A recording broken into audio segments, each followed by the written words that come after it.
The college football experience, Conference USA coach rankings episode, and college football news on the Sports Gambling Podcast Network is brought to you by Edge Boost. Yes, the bank account that is built for better. Sign up today at edgeboost.bet with the promo code SGPN and get a $25 deposit bonus.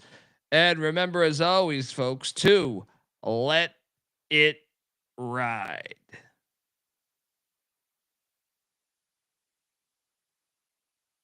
This is Jerry Glanville, and you're listening to SGPN. Let it ride, brother.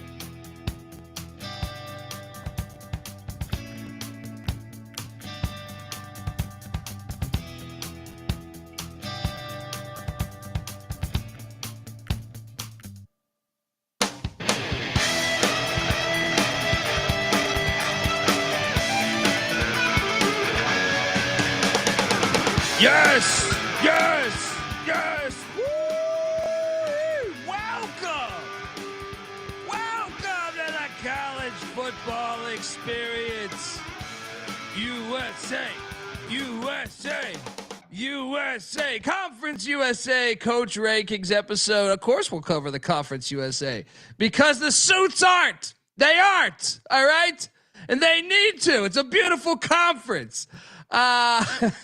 YouTube.com/the college experience. Hop on over there, hit that like and subscribe button, and hopefully you're catching this series because we've done every single conference. We have just the MAC and CUSA remaining, and two independents. Don't forget that. We'll have to squeeze that into tomorrow's show. But here we are talking CUSA, Conference USA football, and it's a new year. It's kind of been a new conference. There's two new teams entering from the FCS ranks. And I'm excited to talk about it. If you're wondering just who the hell you're listening to, that is a fair question. My name is Colby Swinging Database Dan, a.k.a. Pick Dundee. That's not a pick. This is a pick. He was raised in the land down under, where a man thinks on his feet, speaks with his fists, and lives by his wits. When Dundee happened, he was a superstar. He's the kind of guy that would drink a gallon of gasoline so he could piss in your campfire. You could drop this guy off at the Arctic Circle wearing a pair of bikini underwear without his toothbrush, and tomorrow afternoon he's going to show up at your poolside with $1 million smile and a fistful of pesos. Well, hello, the college football 136 episodes, 136 team previews, a solo episode for every single team in the land, just right around the corner. When June kicks, we're going in. You coming with us or not? 'Cause that's where the cash is and the princess. All right. I always loved that about Mario Brothers. It's a classic story to get pussy. Two plumbers trying to get pussy, right? Felt like it was an underrated storyline. These Japanese people knew what the hell they were doing. What the hell am I talking about? All right. I am joined by my co-host. This guy, he is the host of, the college basketball experience. You've heard him on for many, many, many years. Give it up for former staffer at Austin Peay with the Governors, South Carolina with the Gamecocks, and West Virginia with the Mountaineers, Ryan McIntyre, a.k.a. Moneyline Mac. How are you, brother? And former Jacksonville State football fan. Sorry, guys, we took your coach. Rich Rock came home. I still like the Cox. Yeah, I mean, I guess I could go wrong, but yeah, play the music. Mac tonight. Come on, make it Mac tonight. I mean, just Mac. Here's Mac coming in. They were like a hobo on a ham sandwich. They were going hard. Mac coming in hard at these Jacksonville State Gamecock fans. Sorry, guys. But he got Rich Rod. YouTube.com/the college experience. Hop on over there. The chat's rolling along. Shout out to Rolex Dad. Go Fresno State Bulldogs. We won't be talking about them this episode, but we are wishing for them to have a great season there. And shout out to John in the chat, our boy, great guy, and many others. So hop on in there. But look, we're going to talk CUSA. We're going to go through all 12 teams in the new CUSA. We'll talk about all that in a second. But before we do that, we got to talk about what's topical. We saw it last night where we're talking the SEC and the Big Ten trying to get 4 auto bids for each team in the conference. And I just thought that was ridiculous. And I'm glad to see today when I wake up and I go through some of the stuff that now this 5 auto bids, 11, the top 11 after that. So 16 teams seems to be gaining some traction, which I'm all on board with. I actually think that's the best model in my opinion. I've heard many go against that, but I think that's the best model because the sport changes. You don't want to give too much like if you give 4 auto bids to those 2 conferences, the sport changes, and I think that's something that is getting lost in what's going on right now. I heard Greg Sankey on Feinbaum today talking about how the SEC has been like the only conference to compromise, and then he quoted some stats saying like if you look at the past 15 years. We're top 60 ranked team, top 50 ranked team in all of these, rankings. And okay, that's fair, but this is once again my argument with all of this stuff is that's the old model.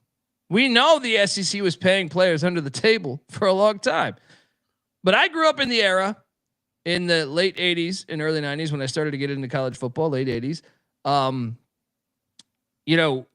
It was much. I remember when the SEC was not the best conference, right? And then I remember them being awesome in the 2000s. They kind of stole the baton, I thought, and ran with it. But I remember the Big 12 at one point being the best conference from like 96 to like 2000, 2001. I thought it was the best conference. I remember a point when the Big 10 was the best. And you could make an argument with some of those years because the Pac-12 had some really good depth some of those years as well. And the ACC's had some good years too, obviously with Bobby Bowden and Florida State when they were rolling. I don't know if they've ever been tops to me, but I've seen a lot of change within the sport. Obviously, we had the Big East back then with Miami and Virginia Tech at one point that were just rolling. So I think it's very ridiculous to try to not plan ahead for change. And I hit on this last night, but I just want to hammer this home again. Like the sport changes drastically. I know people don't like to say that. They say, no, Ohio State was winning 50, 60 years ago, and they're still winning now. That's true. There are certain programs that have been rolling, but there's certain programs that have, like Army was winning national championships. You know what I mean? Ivy League schools were dominant. I just think the sport changes, and I think it's stupid to think to just all of a sudden allocate this power to the Big 12. I'm sorry, the Big 10 and the SEC. Because now things are, and to use a stat over the past 15 years to say this, well, that's the old rules, which you were breaking, by the way.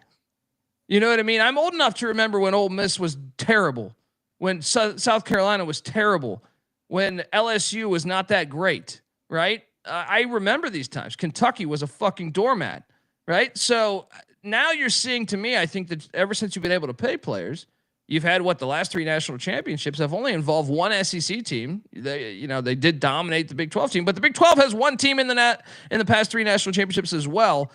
And I know the SEC I think is still a stronger conference than the Big 12, but I just think shit changes. And if you're not planning on that, we've all of a sudden seen an influx of money. Just all these schools are starting to take football more serious. Duke is throwing major money in their football program. Miami's back to paying the shit out of, now that it's legal, they're paying the shit out of everybody. SMU comes out of nowhere paying everybody now, right? Texas Tech coming out of nowhere. Coach Prime going to Colorado and getting that program back on track. So I think it's very, very critical that people think differently about the sport, because it is going to be different 5-10 years down the road, especially if you don't let these conferences get 4 auto bids. So I'm excited to see the 11-5 thing. I know people say, well, if you run this exercise, I saw Brett McMurphy tweet this, like if you run this exercise, the SEC would have dominated the past 15 years. But yeah, that's under the old fucking model. That's under the old model. BYU is a shit ton of money they're throwing in. All these other programs are taking it more serious. And now that you can pay players, you're seeing, to me, them be able to get closer. And that's why you're seeing the parity that's existed over the past 2 or 3 seasons. So I'm curious your thoughts on the 11-5. Is that, like, obviously to me, more is better. I think I actually want more than 16, but yeah. I think this is the 11-5 to me is the best case scenario. And I don't care that some year, 6 SEC teams are in. I don't give a fuck. If they're deserving, then put them in. Put them in. Yeah. Thank you. That was going to be my point is if the SEC is dominant that year, then they should get like the NCAA tournament basketball. Then they should get all those teams in. I went and looked last year. If Alabama just beats Oklahoma or Vanderbilt, not both, just needs to beat one of them, and not get blown out by Oklahoma, may I add. They're in. They get 4 teams in, and then we're not even talking about this. And the Big Ten got it last year because they earned it. Oregon, Ohio State, of course, Penn State, and then Indiana basically ran the table, so they got the 4. With the 11-6. The Big 12 would have got a couple extra teams in. It's not the SEC saying that we're going to get all 6-7 teams in like that. That's not going to happen. I mean, you look at it last year. BYU was right there on the outside looking in with Alabama, and so was Iowa State. So, I think it does. I like the 11-5. I am totally against any set number for a certain conference outside of one. Yeah. Because all right, so you look at it last year. The SEC had 1, 2, 3, 4, 5, 6, or 5 teams that finished 5-3. Who wins the tiebreaker? Yeah. Because with the unbalanced schedules, there's no way to interpret that. So it would go to the ranking, and we already know the rankings are biased to begin with. So the whole thing, just take the best teams based off of what they do on the field. And if the SEC gets goddamn 8 teams, then hats off to them. Good year, SEC. Maybe you guys will win a playoff game this year. Yeah, and I like that one. But no, and I think even more like they're kind of holding it hostage, meaning we'll go to a 9-game conference schedule if they have the 4 auto bids. Well, that's the problem here. I'll put it like this then. Fuck you. Just keep your 8, but every other conference should go to 8. Because it's what's the reasoning? Well, our conference is tougher. Look at the past 15 years. The sport has drastically changed, maybe more than any point in the history of a sport that started in the 60s. You know what I mean? You can make the argument that the sport has changed more in the past 3 years than the entire history of the fucking sport. That includes the invention of the forward pass in like 1910. All right, so like. Using that example, I know that SEC has passionate fan bases. I know they want to spend money, and that's great, and that's credit to them.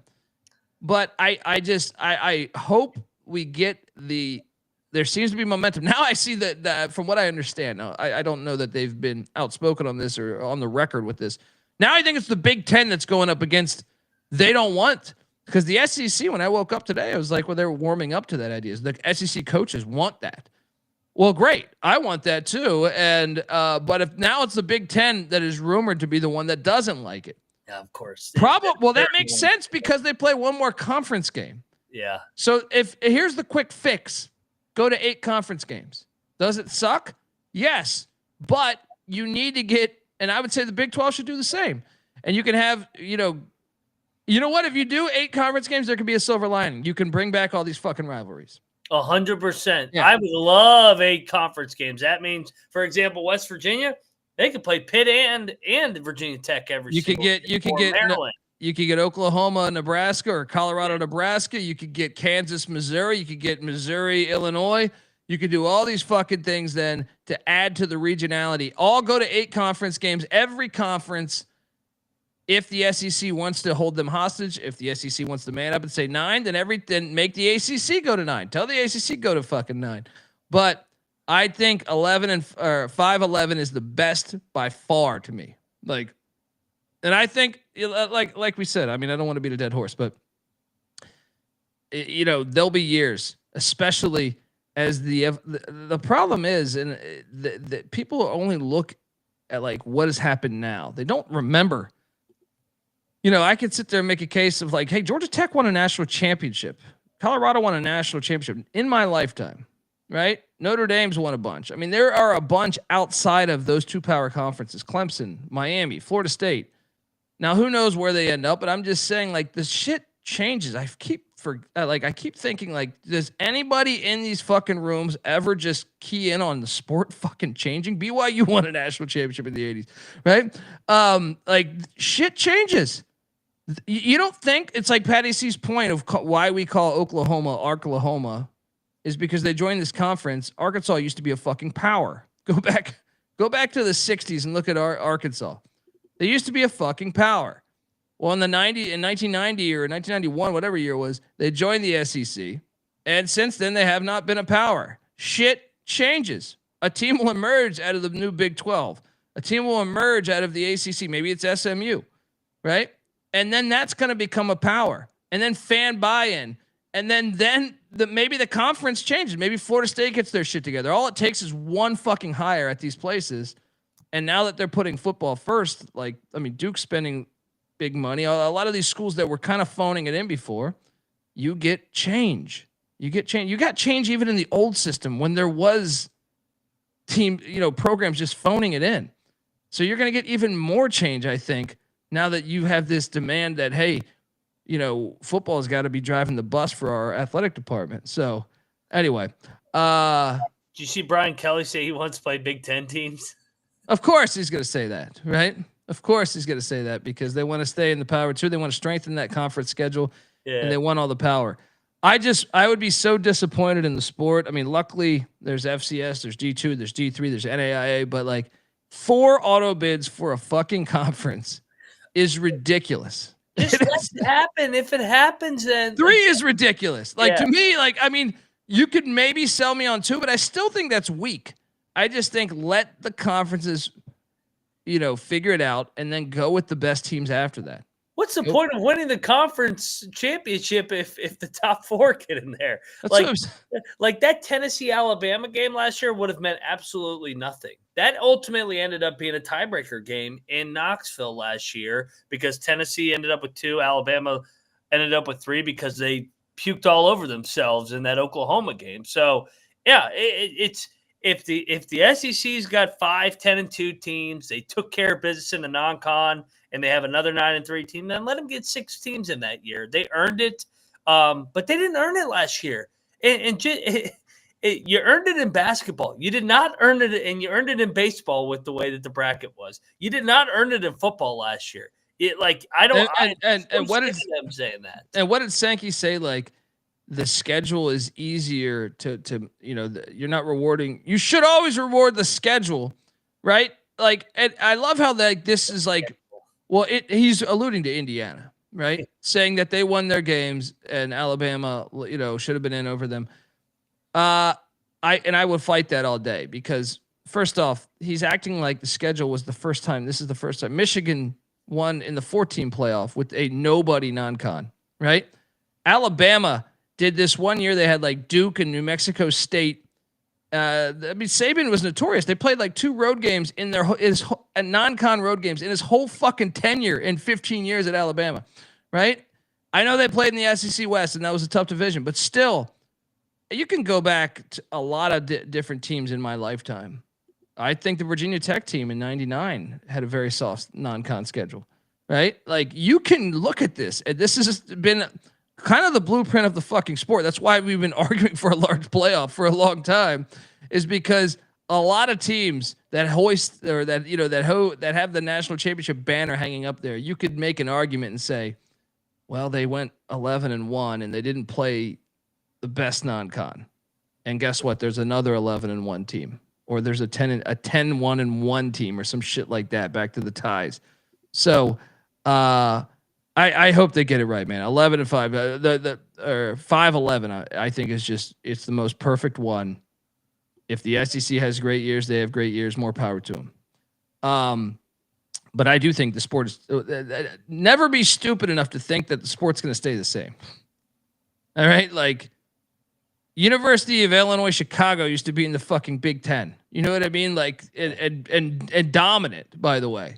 Right. So like, don't ever think just because a couple blue bloods stay in the national landscape that the sport's not radically changing at all times. All right, let's jump into this Conference USA edition. But before I do that, I do want to let you know that we are the College Football Experience, part of the Sports Gambling Podcast Network. And the SGP guys are going to be ripping packs live on air next Monday night. They'll be breaking a case of Panini Prims and Dabs. You can get 10% off your favorite team with the promo code SGPN. So hop on over there. Go to sportsgamblingpodcast.com/break to get in on that action. And remember, as always, folks, too, let it ride. We're also brought to you by Edge Boost. Yes, Edge Boost, the first ever bank account built for bettors, ensuring all gambling transactions are approved. No usage fees, no minimums. Earn cashback rewards, 100% approval for all betting deposits. Sign up today, edgeboost.bet with the promo code SGPN. Once again, deposit $25 and Edge Boost will match that deposit. That's edgeboost.bet, promo code SGPN. We're also brought to you by Underdog Fantasy. Love Underdog when it comes to college football action. I've made a shit ton of money on that. College hoops as well last year. Right now, obviously, those sports aren't rolling along, but NBA, NHL, MLB, UFL I've been playing. That's a lot of fun. And look, Underdog's going long for the NBA playoffs with their extender bonus. Hop in game one, and the longer the series goes, the bigger the bonus gets.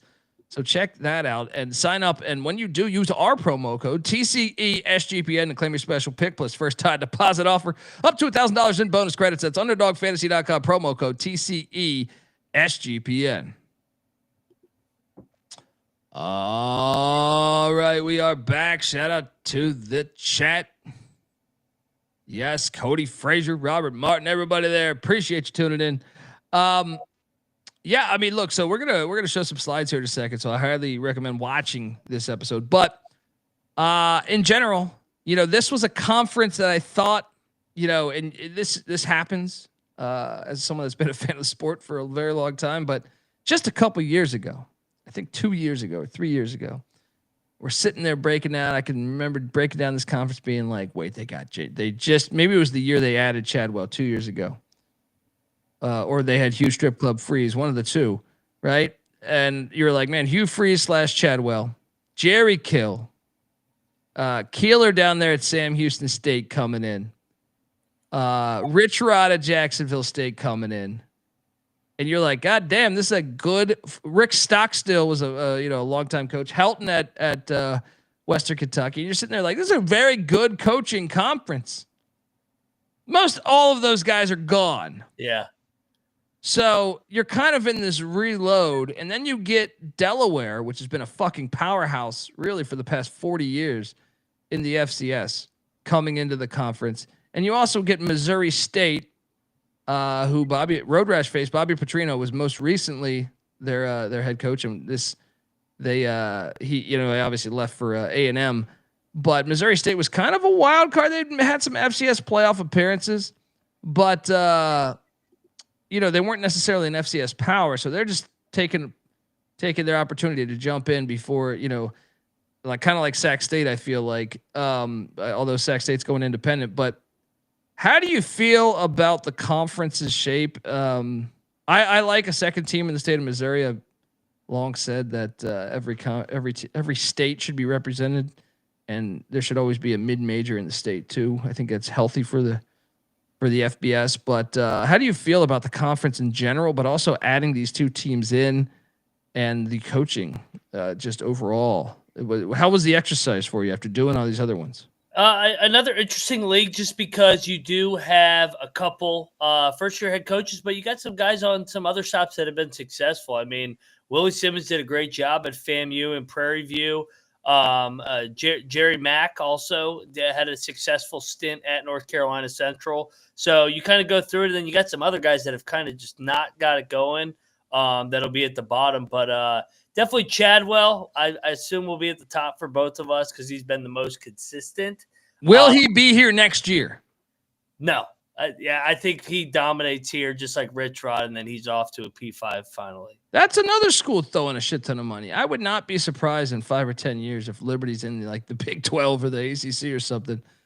I mean, they have a shit ton of money. So it's like, it's naive to just think all of a sudden, like, I mean, I don't want to beat a dead horse, but I'm just saying, like, the sport changes. Liberty was D3 like fucking 10 years ago. They played in the Fiesta Bowl, 20 years ago when they had Eric Green at tight end. But But yeah, Chadwell is one that you Liberty spending a lot more money than almost every team in the conference. So actually, I think I can say that more than every team in the conference, not almost, way more than every team in the conference. Let's get to it. YouTube.com/The College Experience. As you see, our fine slide work. The slide master was at it. At number 12. I have Tony Sanchez, the head coach of the New Mexico State Aggies. I thought they phoned this in. I had seen Tony Sanchez when he was at UNLV, and I didn't think he did a very good job. And I know he is one of their own, so I'll give them a little bit of a pass. He played wideout for them in the 90s. But whatever they did to piss off Jerry Kill, I'm still just like, unbelievable. How do you fuck that up? But also, how do you not hire his OC Tim Beck? Tony Sanchez is one where you look at what he's done as a head coach. Now he was a good high school coach, but at Bishop Gorman, but he is 23-49 as a head coach. He's never had a winning season. I think when I saw this hire, I kind of root for New Mexico State. Surprisingly, I feel like maybe I'm a Jerry Kill guy, and they had Hal Mummy at one point, but like, I want them to be good.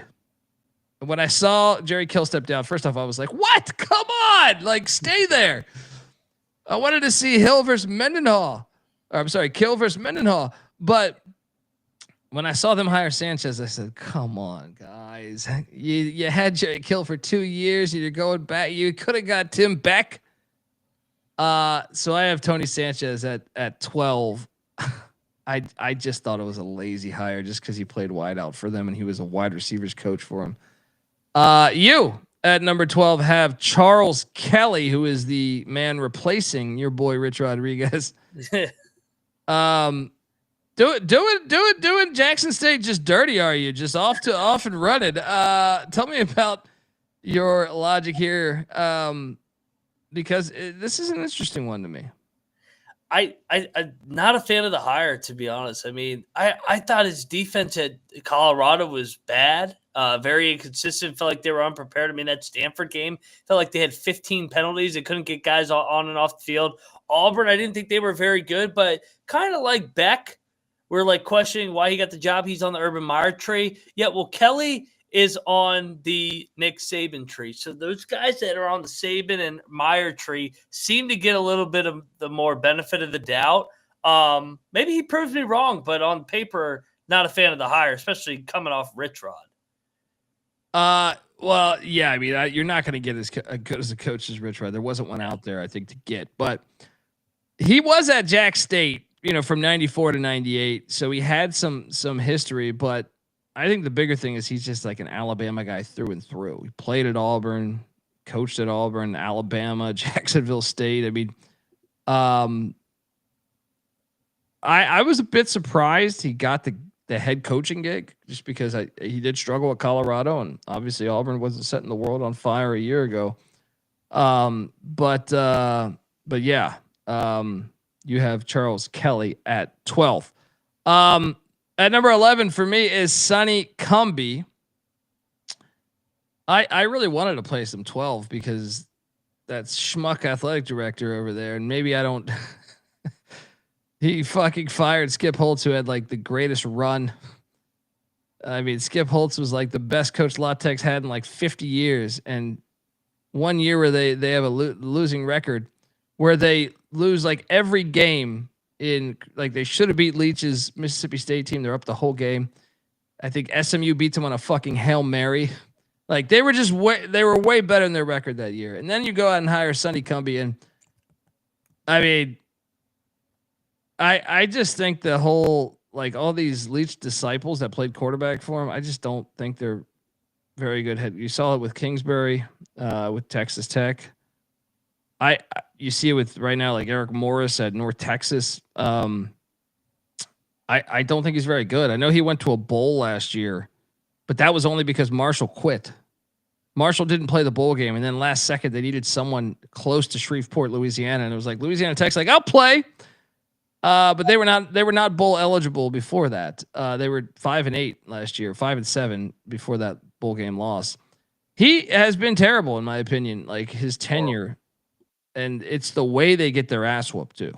Like if you look at some of the outings that they've had in his tenure, there has been monumental ass whoopings. And I'm not talking the Power 5, like South Alabama 38-14.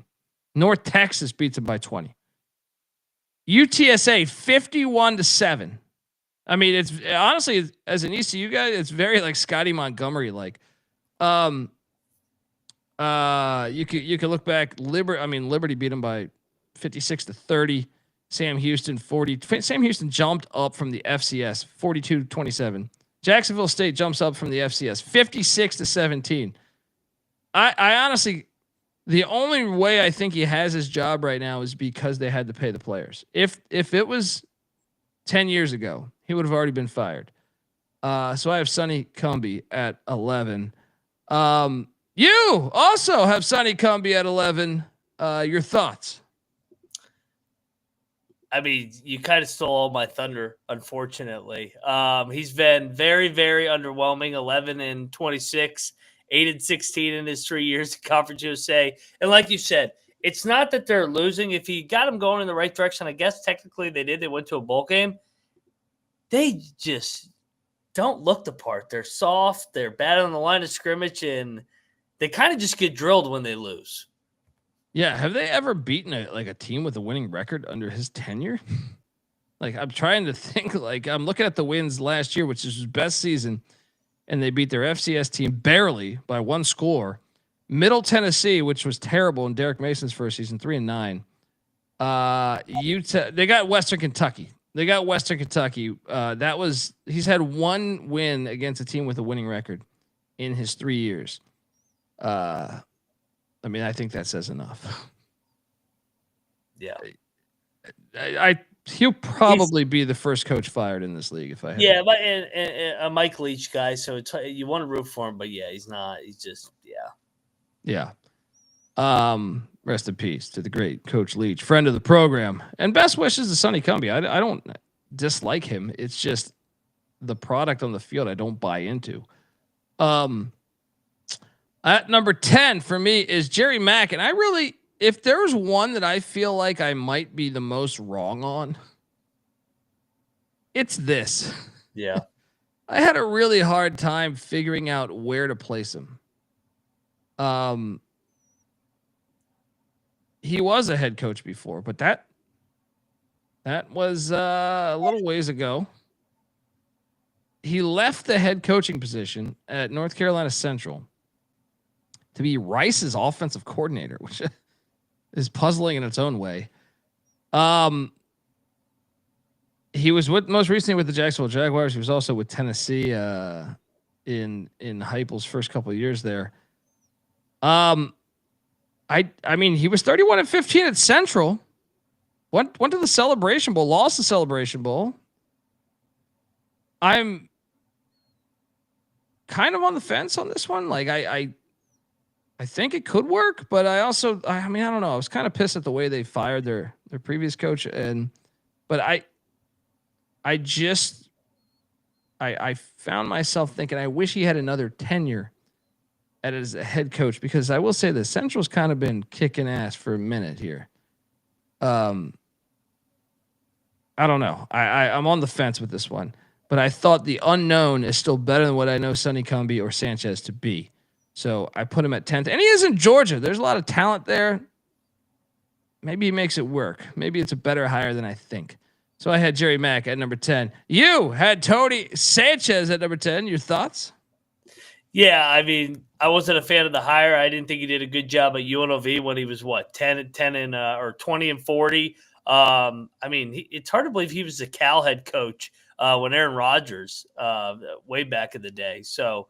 But yeah, I mean, I not a fan of the hire. 3-9, and like you said, man, I love the Jerry Kill era, just like the Rich Rod era, and it's just gone downhill since then.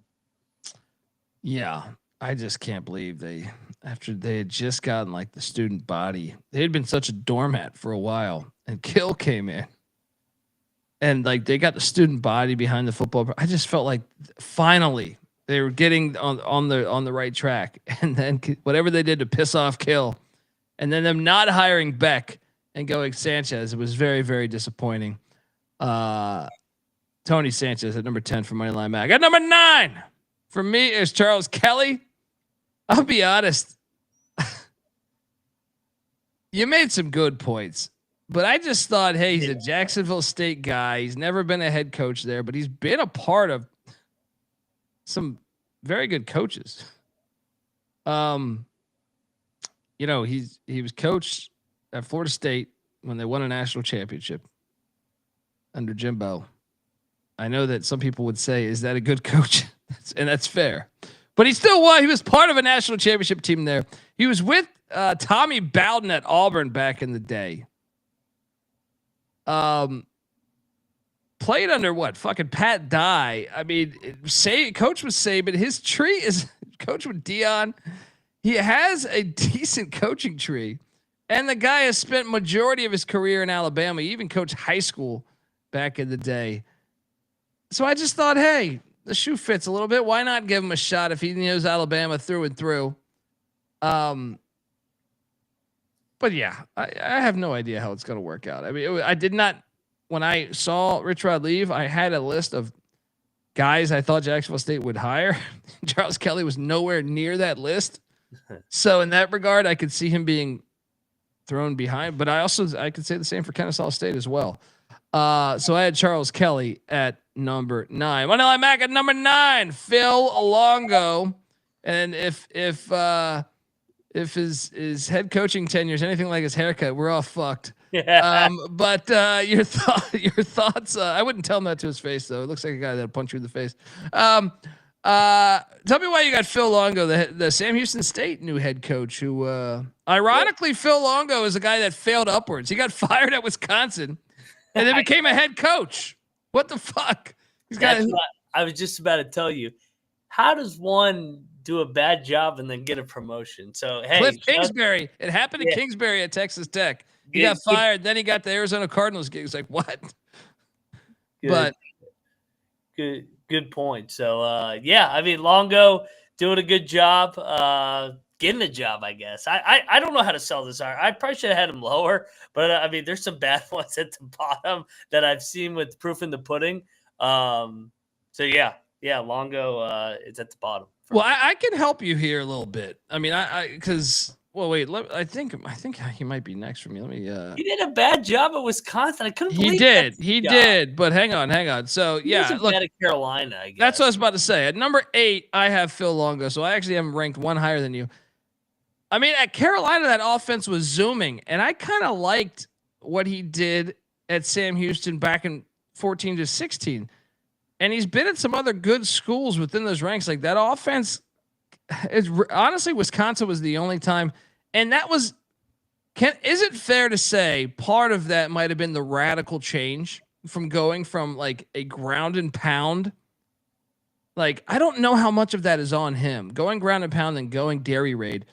I don't know. Like that shit was going to take time. You knew it just wasn't going to be year one. I mean, he was there 2 years, but then, you know, the quarterback got injured in the second game of the season last year at Wisconsin. So I'm trying to play devil's advocate here, but I will say this: when he was at Carolina, I got first place in a DraftKings in that Wake Forest Hartman against Sam Howell Carolina game, and that was Longo's offense that year that I was just loading up on.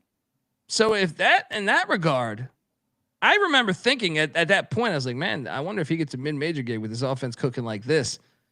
Then the Wisconsin thing happened. And then I thought there was no way he was going to get a mid-major gig, but he got it. So yeah, I have him ranked one spot higher than you. And shout out to Michael in the chat. Says, watching the slideshow makes me miss the great years of the CUSA. I think you're referring to back when my East Carolina Pirates were in that fine conference. But yeah, Phil Longo at number 8 for me, and shout out to Michael. We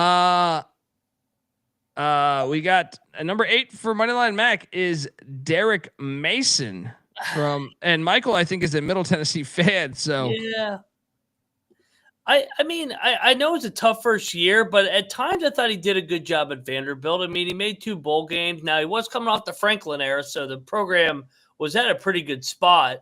And then, of course, he was 0-8 his last year. So I need to see a second year. He was a hard one to rank for me. I'm not going to lie. Because I don't think he was horrible at Vandy, because Vandy's a hard-ass job. But at the same time, I think 3-9 is underwhelming to start at Middle Tennessee too. Yeah.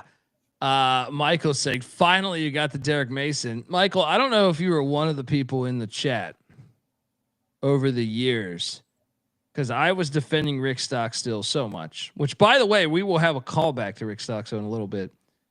I thought he did a great job at Middle Tennessee, and I thought it was crazy that they put the fan base, at least in our chat over the years, were like wanted him fired. And I'm like, what?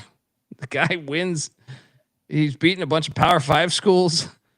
You know, I did not like the hire of Mason personally, but I still I'll get to my point here. But yeah, I mean, I do think he'll be better this year. All right. There's that for you. At number 7 for me is Ryan Beard. I actually think this is like one of the biggest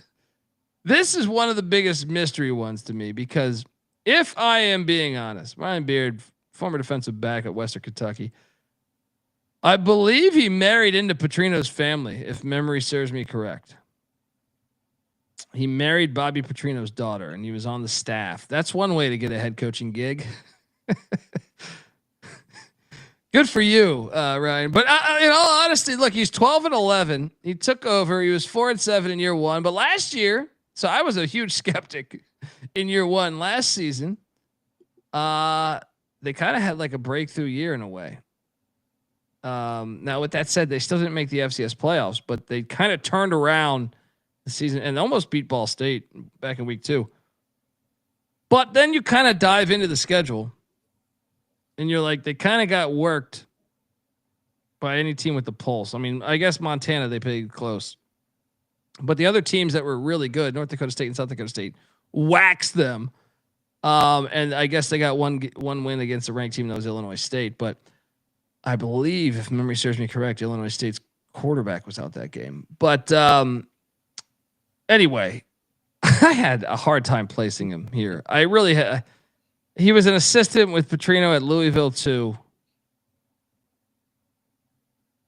I mean, one thing about Petrino is, like, when things are going well, he's like really good as a head coach. But when things go bad, they go fucking bad. I didn't know where the fuck to place this guy. I kind of was like, I don't know how much I didn't even know if he was that qualified to get the head coaching gig, besides, you know. But then I was impressed last season. I thought they took a big step forward. So I put him at 7th because of last season, strictly last season, I believe. You had Ryan Beard at number 7. There we go. We're on the same page here. What was the logic? Same. I mean, middle of the pack, 12-11. Now stepping up from the Valley. How do they go year 1 of Conference USA? Another guy, right place, right time to get this gig. Let's go. Yeah, I mean, this is okay. I know I said before that I think the hardest one to judge was Jerry Mack. I'm going to say Jerry Mack and Ryan Beard. Those two ones, like, Beard might be a very good coach. You might see, I mean, he did turn, it's like Tim Albin. Tim Albin sucked in year 1 at Ohio, and then they figured it out. Won a MAC championship last year. Now he's at Charlotte.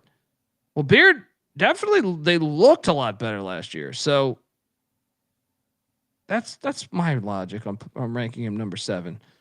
Look, we're going to get to number 6, but before I do that, I want to let the good folks know that the college football experience is brought to you by Rhythm. Yes, CT Rhythm is your home for AI-backed picks and props. Dominate the NBA playoffs, PGA, MLB, and they just launched the WNBA models. And what's great too is, like, you can build your own model. Like, yeah, look, you can copy some and you'll probably make money if you just copy the top ones on the leaderboard, but also you can build your own, suggest what you like. I love that. And look, Rhythm knows you'll love their product, because that's why they're giving you a free 7-day trial period. And look, they got some great deals going on right now. 25% off the monthly subscription with the promo code SGPN25 and 50% off the annual subscription with the promo code SGPN50. That's Rhythm. That's RITHMM. Promo code SGPN25 or SGPN50. And also, don't forget to get your free 7-day trial. SportsGamblingPodcast.com/rhythm. Once again, RITHMM. We're also brought to you by Circa and their ultimate fantasy football giveaway. Circa Resort and Casino in downtown Las Vegas, Nevada is giving the ultimate fantasy football experience to a 12-person league. Get this. You're going to be able to draft in Vegas and be treated like VIPs for the entire stay. Yes, the winner will receive a 2-night stay at Circa Resort for their entire 12-team league, 6 double king rooms. You can hold the draft at a cabana at Stadium Swim, which is, if you haven't checked out Stadium Swim, just Google image that thing. Thank me later. And they're going to give you a $5,000 food and beverage credit, limo transportation from the airport. They're going to pick you up. You know damn well there'll be some booze in there. You'll be shooting back, fireball. The goddamn, you haven't even been to the hotel yet. You got a welcome party at the Legacy Club, which is like on the 50th floor. You can see all of Vegas. It's fucking awesome. I've gotten shit hammered at the Legacy Club. You get a reservation at the world's largest sports book, which obviously is Circa. That's why it's awesome to go there. With a $500 beverage credit at that sports book, then a 2-hour open bar package at the Overhang Bar for the entire league. Holy shit, what a deal. Contest runs from May 5th to June 30th. And here's how you enter. Go to sportsgamblingpodcast.com/circa. That's CIRCA. Once again, sportsgamblingpodcast.com/circa. We're also brought to you by mybookie.ag. Yes, MyBookie is your place to bet on every single sport, including the NBA playoffs and NHL playoffs. Look, and for the true degens, the MyBookie money bag is a trip. Check that one out. MyBookie accepts customers from a ton of different locations as well. You can easily deposit, get lightning fast payouts using crypto. Head on over to mybookie.ag with the promo code TCESGPN. That's our promo code for 100% deposit match up to $1,000. Once again, terms and conditions apply. And that is mybookie.ag, promo code TCESGPN. All right, we are back. And shout out to DB Cooper. He knows about Saginaw's Deli at the Circa. Mac, we've been there before. Oh, yeah, baby. Yeah. I love Circa. Great spot. Saginaw's, about 24 hours, too. You can get a good meal. Second floor there. Get on up there. Back talking CUSA football. Had Ryan Beard ranked at number 7. And for me at number 6, I had Scotty Walden. The UTEP Miners head coach. I love his energy. I mean, he painted himself fucking orange, went to the basketball game to try to get fans behind him. He's a Texas guy through and through. He was at Sul Ross State there. And I do believe you got them joining the Mountain West soon, so they are departing. He did a great job at Austin Peay. And he was one that was interesting because he was the interim coach at Southern Miss and then punted on the job to go to Austin Peay, which was a bit of a head scratcher at the time. Now, last season at UTEP, he basically did the same thing that Dana Dimmel did. And by the way, rest in peace to the great Dana Dimmel. Dana Dimmel was the coach in 23. They went 3-9. Well, Scotty Walden takes over. They go 3-9. But I will say this. I thought they got better as the season went along because out the gate, I mean, they lost to an FCS, the Thunderbirds of Southern Utah. I was watching that game at the Sun Bowl there. One of in my opinion, the best college football stadium in the country there, the Sun Bowl. If you haven't been to a game, go check it out there. But so they started out 0-5 and it was looking rough, but then they beat Florida International. They should have beat Louisiana Tech. They lost by 4 the game after that. So this is the turning point was October 16th. They beat Florida International. Next week, 4-point loss. Next week, 7-point loss to Derek Mason in Middle Tennessee. Then they beat Kennesaw in overtime. Then they played Tennessee in a game that should never happen. Tennessee won 56-0. Throw that out the books. Then they won the Battle of I-10 against New Mexico State. So to me, getting 3 wins down the stretch, and basically, if you throw the Tennessee game out, which obviously they were going to get worked no matter when you played that, the final 5 games of the season, they were 3-2. And if you're throwing the Tennessee game out, and those 2 losses were by a combined 11 points. So I'm hoping there. If honestly, like if you told me one program that I want to be nasty, they would probably get my first vote outside of my favorite teams. Just with the Sun Bowl and El Paso, big city, they should be nasty. I've always wondered why the fuck they're not better. I have Scotty Walden at number 6, and a lot of it is based on what he did at Austin Peay. If I'm being honest. Yeah. You at number 6 have Jerry Mack. So we're drastically off on Mack. I think I had him at 10th, but I mean, I labeled him a mystery hire in a way. Tell me why you have Jerry Mack so high. I mean, he won 3 straight MEAC championships at NC Central. The mystery is definitely that he was in the NFL last year, but he was on the staff of Tennessee when they got that thing going in the right direction. So part of that building process. Interested to see how he does, but I mean, his track record is that he wins usually. So I think I'm high on this Jerry Mack hire. Yeah, and I guess the only thing I would say is like what Trey Oliver has done currently at North Carolina Central is he has been very good. I mean, he's only had one losing season. That was the first year he took over at 19, then 6-5, then 10-2, then 9-3, then 8-3. So like, but maybe Mack was the one to put that foundation in. Yeah. But and they won the Celebration Bowl in their Trey Oliver. So I'll be glad to admit that if I'm wrong on this one, because I don't have strong conviction with me having him ranked 10th. At number 5 for me is Derek Mason, and I know our boy in the chat is going to be saying, how the fuck do you have him number 5? I came into this thinking he was going to be number 10 to me. I shit you not. I thought in my head, I was like 9 or 10. And then I was like, yeah, you know what? He was better. I was looking at his resume. I was like, he's a Harbaugh guy. I was like, he's better at Vandy than I think I give him credit for in my brain. Like, he did have a couple bowl seasons at Vanderbilt, which I think actually is impressive. And then you look at some of the other stops he's had. The guy's been a part of like very good staffs. He was with Urban Meyer, Harbaugh, Mike Gundy. So I'm like, maybe he's a better coach than I realized. Now, I was all over Middle Tennessee on the under last year. So thank you, Derek. And I still don't think, to me, it was a downgrade. Rick Stockstill was a very good coach. And to go to Derek Mason, I thought was a downgrade. Now, that doesn't mean that Mason can't turn this thing into a winner, but I think it's more of a testament, Michael, and I appreciate you, man, as I'll put your comment up there, but I think it's more because there's so much unproven coaches in this conference. Like, a lot of these other coaches have never even coached. Like, Charles Kelly's never been a fucking head coach. Yeah. You know what I mean? Like, half these guys haven't even been head coaches, or if they have been at the FBS level, it's been for like 1 year. So Derek Mason's been to multiple bowl games, been a part of some that Utah team was a fucking force. So it's like that Stanford teams with Harbaugh were very good. So I'm like, you got to give a little bit of credit there. Yeah. So I got Mason at 5, even though I came in thinking he was going to be 9 or 10 to me.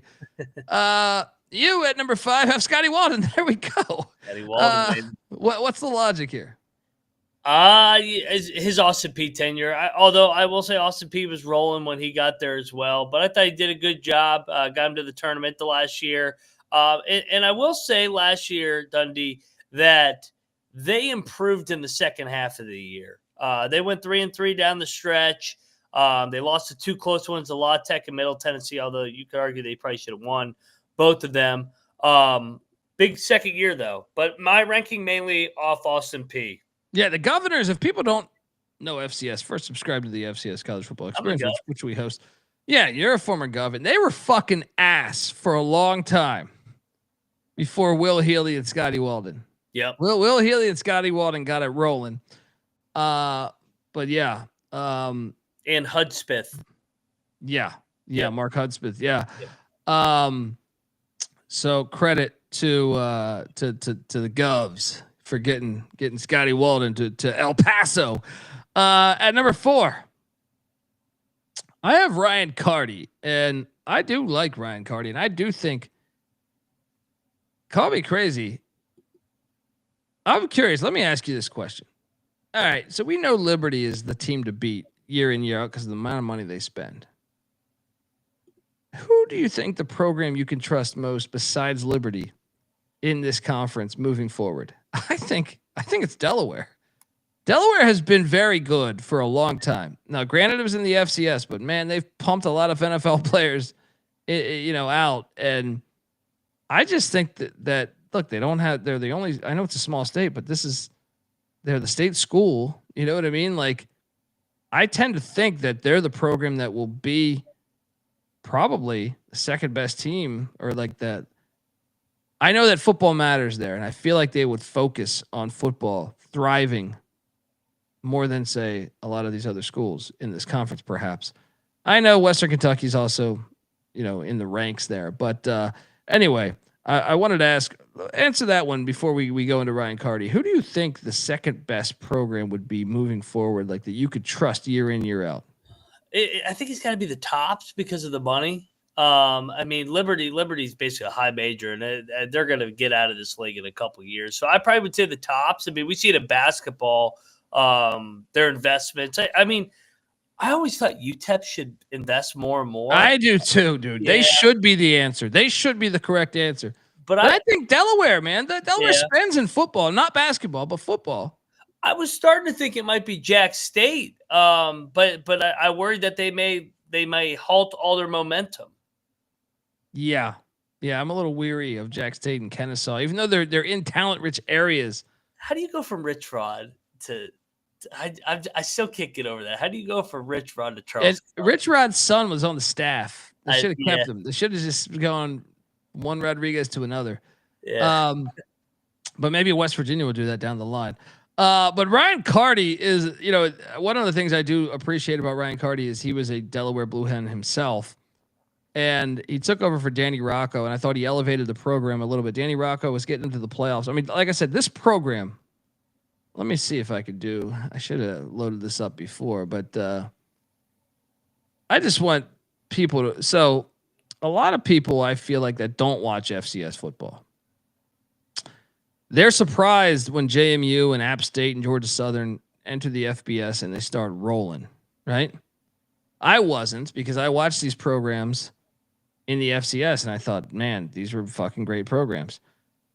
So you can go back to, honestly, 1968. Since 1968, Delaware has had I'm counting 3 losing seasons. No, 4. 2008 was one. My point is they've been a fucking wagon for a long time. All right. They probably should have made the jump like a decade ago. But Carty, under Dan, he took over for Danny Rocco, and under Danny Rocco, they were all right. They were only had one. Actually, they had 2 losing seasons. I guess I missed a couple losing seasons there. But they went to the Final Four in the COVID season, right? They went to the Final Four of the FCS playoffs under Danny Rocco. But Carty comes in, and he went 8-5 in year 1. Went to the second round, lost to the eventual national champion. And then last year they were not eligible because they were jumping to the FBS, but they were 9-4. And they have a win over Navy with Brian Newberry. So he beat an FBS in his first 2 years. I think they got the right guy, and he's a Delaware Hen himself, or Blue Hen himself. I think they got the right guy. You at number 4 had Tyson Helton there, the brother of Clay. Yep. Explain yourself. Yeah, the better Helton. Good coach. Has done a solid job at Western Kentucky. I would like to see them get over that hump. So far, they kind of just been first, second, third, and then fourth. They've been an 8-9 win program. Can they jump up and get a double-digit win season? But they've had an identity under Helton the last 4 or 5 years. They got a plan, and I think he's done a good job now with, like I said, with Rich Rod out. And him and Chadwell being the longest tenured coaches now, maybe they can go 1-2 here. But to put him higher up, I want to see him win a big one here. Yeah. And that will, I believe I can talk about him right now because number 3 is for me is Tyson Helton. So I had him one spot higher. I thought he's proven a little bit more than Carty. And then the fact that so many Delaware coaches thrived. But I mean, Western Kentucky is in similar vein, has been very good no matter the coach. I will say this. If you look at Clay Helton's best season, it was when his best 2 seasons at USC is when Tyson Helton was his offensive coordinator and quarterbacks coach. So I do think there's something there. I think he's a way better coach than Clay Helton. So he's done a pretty good job with the Tops. You'd like to see him take it to the next level with the Tops, but I still think like you can count on them for a bowl game almost each and every year. Yeah. So I think he is one of the top 2-3 coaches in this league. So that's what I have at number 3. For you at number 3 is Ryan Carty. So we just have that switched out. And then we got the top 2 together. Yeah. So what do you like about Carty? I like Carty a lot because Carty played at Delaware, so I always like that, and it makes it easier to root for. 3 straight 9-win seasons to start here. Now they make the jump up to Conference USA, so I'm looking forward to seeing this era. But they've had an identity. He's continued that era of Blue Hen football that's been so good for so many years. Good hire, and we'll see how much longer he's there. I know it's his alma mater, but I mean, he wins. He could get one of those AAC jobs or ACC jobs, in my opinion. Yeah, and I believe he was the OC of Sam Houston when they won the Natty as well. So yeah, for Keeler, yeah, Casey Keeler, yeah. Keeler was good at Delaware forever. Yeah, the Delaware connects. But yeah, I mean, I don't have any beef with this. I had him ranked at number 4. You have him at number 3, and we have those interchanges. See eye to eye. At number 2 is one. Get the Miami Vice Knights going. I was a year off on this, much like Patty C called for Bill O'Brien to be the head coach of Boston College, like 5-6 years ahead of time. I was lobbying for FIU to hire him 2 years ago. Well, Willie Simmons is who I'm referring to, and I'm old enough to remember Willie Simmons as a starting quarterback of Clemson. Multiple seasons there. It was pretty damn good too. I'm a big fan of Willie Simmons. I think he's a damn good coach. So he was the head coach at Prairie View in Florida A&M. And last season, so he left the sitting head coaching position at Florida A&M after winning the national championship there. And then went to Duke as a running backs coach. And by the way, Duke had a great season. So I do think he had something to do with that. But another thing, I said this earlier, he's a Rick Stockstill guy. It's a longtime assistant for Rick Stockstill.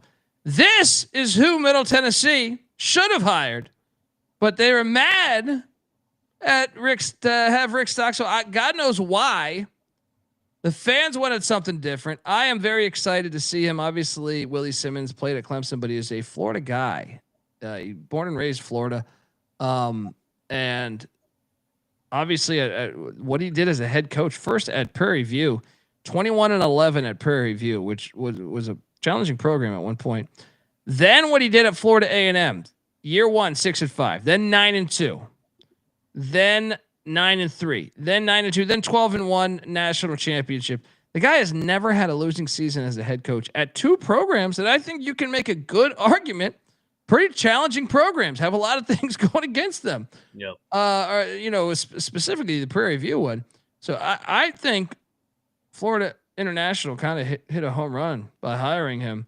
So at number 2, I have Willie Simmons, Miami Vice Knights. Bring the Sun Blazers name back, of course, but I see you have him at number 2 as well. I hope I didn't steal all the thunder there. Hey, you did a little bit, but I mean, he was great. Easy guy to sell. Prairie View, 21-11. They weren't very good when he took over. 19-6 in the SWAC. Then he dominates the MEAC. They go back to the SWAC. FAMU, 32-5, 45-13 with a celebration. And he did a good job at Duke last year with Manny Diaz. I mean, that's another check the box. Wherever he's gone, they've been associated with winning, overachieving, and now here we are.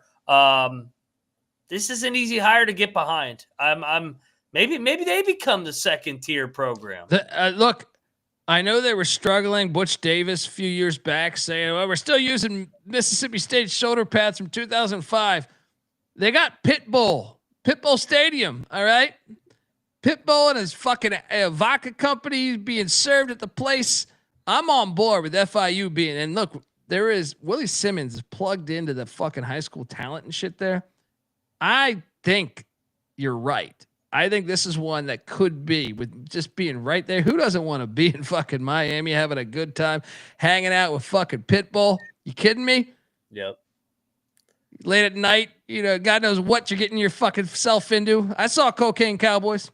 Cuba's only 80 miles off the coast. All right. I don't know what the hell I'm talking about, but I love this hire. All right. I really do. And I think it's going to work out. I think he's a damn good football coach.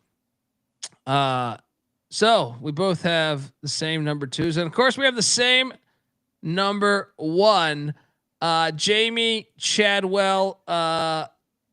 We both have him at number 1 and with great reason. I think anyone you ask, I really believe anyone that covers college football would have Jamey Chadwell at number 1 in this conference. Yep. I honestly think out of any conference, I even think he'd be more unanimous than Kirby Smart being number 1 in the SEC or Ryan Day in the Big Ten. I think more people would vote Chadwell. He's done a great job. I don't expect him to be here next year. I think he might be Virginia Tech's next head coach or Virginia's next head coach but he, I remember, I think he first got on my radar, I think at North Greenville. And then he went to Charleston Southern, I believe, then Coastal, and then Liberty. But the guy has won everywhere he's been.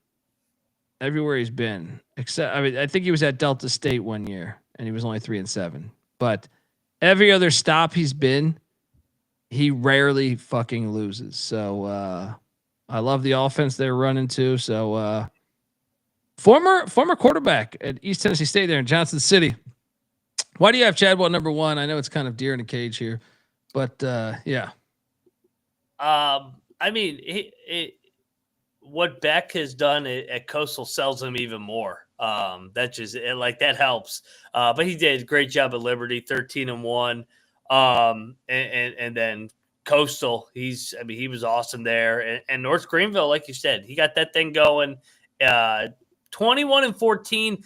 When he had a 2-8 with like limited scholarship guys that year. So like he's a good damn coach. And you won't be seeing him at Liberty much longer unless Liberty jumps up to a power conference. I'm fat. Like I hope he stays at Liberty, but I don't think it's going to happen. Yeah. I think he'll be out the door. I think many schools will be calling. I mean, next year you're talking about this potential. I mean, he could follow Strip Club Freeze and Auburn might make the call. I just think there's so many. I mean, if Florida gets rid of Napier, do they call Chadwell? Right? If Virginia or Virginia Tech, both coaches on the hot seat there, do they call Jamey Chadwell? I mean, there's a slew. I'm forgetting some too. I think, but the guy does have ties just through the state. I think actually that would be one that, I mean, I'm kind of lateral, but I was going to say if Memphis ever moved on, but either way, the guy's just a really good coach. And, I mean, he's won Coach of the Year. He's won Eddie Robinson Coach of the Year, Sunbelt Coach of the Year, CUSA Coach of the Year, Paul Bear Bryant Coach of the Year. So I think you have to have him at number 1, and that is our list. How many of these guys will be fired? Or not even fired? How many will be back next year? Chadwell, we think will be gone. Simmons will be there, I think. Sonny will be gone for the wrong reasons. Yes, Sonny Cumbie. Sonny's the only one that's going to get fired because the other 3-9 guys, it's only been 1 year. And this is Conference USA. This isn't like Auburn where they just like make up a rumor about you and your wife. Yeah. I mean, maybe Carty. I mean, if Carty gets it going and like they win the league in year 1, maybe he could get an AAC job. But if I were him, man, I'd get it going a little bit more and then try and get like an ACC job. So I think because you have so many new faces, I don't think they'd pull Sanchez because he's one of their own. Yeah. I think it's really just like Cumbie, Carter, and what's her name in first place? Chadwell. Yeah. Interesting conference. One of the things I love the CUSA though is they're playing those Tuesday, Wednesday games. Glad to see them doing those. And look, there's a shot. I think I might go to a Delaware game this year. Get up to Delaware Stadium there, where Rich Gannon used to throw touchdown passes and Joe Flacco. What did you think of the overall exercise? It was pretty easy at the top. Yeah. It gets easier at this level just because there's such a big discrepancy, and same with some of the other mid-major leagues. Who did we just do last night? I forget what league we just did. Sunbelt. Yeah, there's so many year one coaches or year two coaches that, I mean, unless they ran the table or they went 10-2, it's hard to put them above in the top half. So that kind of fills out your basement, and then you're just selecting who's done the best job of the guys that have been able to have retention. Or in Sonny Cumbie's case, who's at the basement. Yeah. So fascinating times for sure, and excited to see Delaware and Missouri State in the conference this year. The chat, what are you guys making up rumors? Colby doesn't sip Crown. I love Crown Royal. Hell yeah, Royale. I mean, I haven't had it in a while. Cody. Look, I'm an Irishman. I like fucking everything. You know what? I don't like champagne. All right. Yeah. You won't see me with fucking champagne besides when the ball's dropping or some shit like that. With my wife or something. And even that I would still bet against. I got to be at a party where someone hands me that shit. Everything else is game. Let's go. Shout out to Robert Martin and shout out to Cody Frazier. But that's our show. We got the Mac, and we're gonna have to include in the Mac one Marcus Freeman and Jim Moore. Jim Moore, friend of the program, been on the show, hell of a good guy, doing wonders up there with the UConn program. Don't let that shit deceive you. UConn was a good team last year.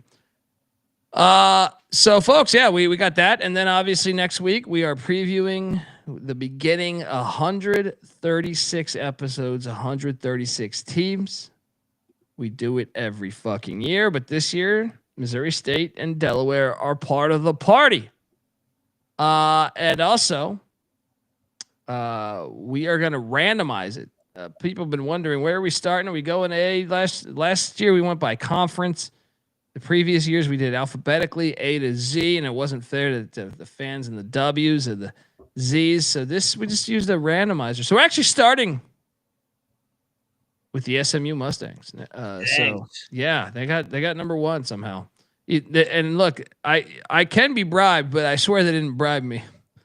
They could have just slipped me a C note and I would have done it. But SMU preview will be the first preview we do coming next week.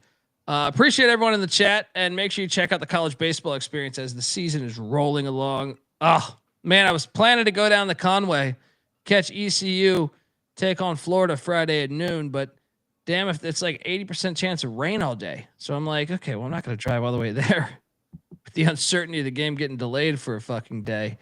So I'm going to have to watch it on TV, but check out the college baseball experience. The sport is growing. It's fantastic.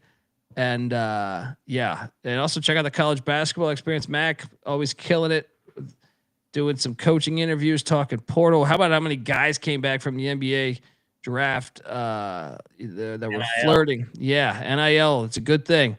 Also, check out the FCS college football experience. We just did a Sac State episode. Go check out that, and check out the Sports Gambling podcast. Audio sounding nice and fire there. Till next time, make sure you give Moneyline Mac a follow on Twitter at Moneyline_Mac. I'm on Twitter at the Colby D. This is the college football experience, CUSA style. You better start thinking about yours. And we out of here.